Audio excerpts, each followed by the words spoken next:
Ah, the political stage, a spectacle of grandiose declarations, insurmountable egos, and the occasional slip into the realm of the absurd. As we dive into the current headlines, one cannot help but marvel at the theater of it all, especially when President Donald Trump takes center stage with his uncanny ability to redefine what it means to be presidential.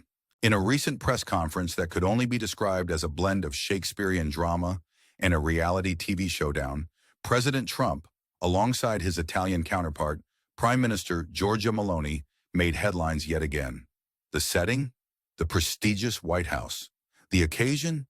A potential trade deal between the U.S. and the European Union amidst the backdrop of Trump's ever-so-humble tariffs. But let's be real.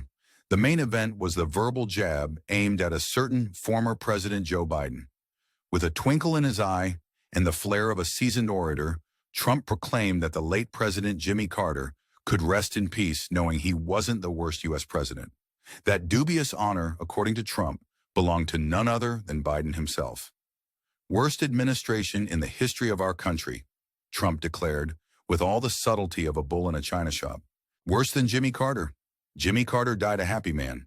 You know why? Because he wasn't the worst. President Joe Biden was. Now, some might say that this is a bold statement, especially when considering the rich tapestry of presidential history. But in the world of Trump, subtlety and restraint are about as common as a bipartisan agreement in Congress. As Trump routinely rails against Biden's mental fitness, one can't help but wonder if this is merely a clever distraction from his own administration's theatrics. Speaking of theatrics, it's worth noting that Biden himself hasn't exactly been silent. In a speech that could rival a soap opera monologue, Biden accused the Trump administration of causing breathtaking damage in its early days. Fewer than 100 days, Biden lamented. This administration has done so much damage and so much destruction. It seems both sides are locked in a perpetual game of who's the worst, a game that, ironically, has no real winner. As we wade through this political quagmire, one must ask, what's your take on this presidential rivalry? Is Trump justified in his criticism, or is this just another chapter in the never-ending saga of political mudslinging? Share your thoughts in the comments below. Your opinion might just be the insightful gem we've been waiting for. But let's not stray too far from the main event, the trade deal with Europe. Trump, ever the businessman, assured the public that a deal was imminent. There will be a trade deal, 100%, he confidently announced. It's as if he's already imagining the triumphant headlines. Trump secures fair trade deal, saves economy, and gets a medal for being tremendous.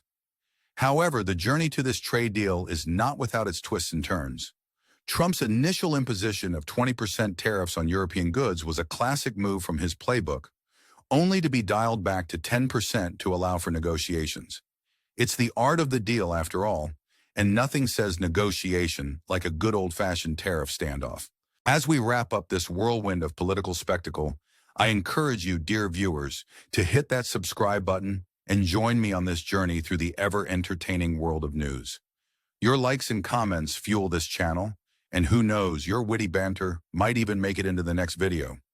In the grand scheme of things, the political landscape is as much about perception as it is about policy. Whether it's Trump's unapologetic bravado or Biden's impassioned speeches, one thing is certain: the world of politics is never short of entertainment. So stay tuned, stay informed, and most importantly, stay amused.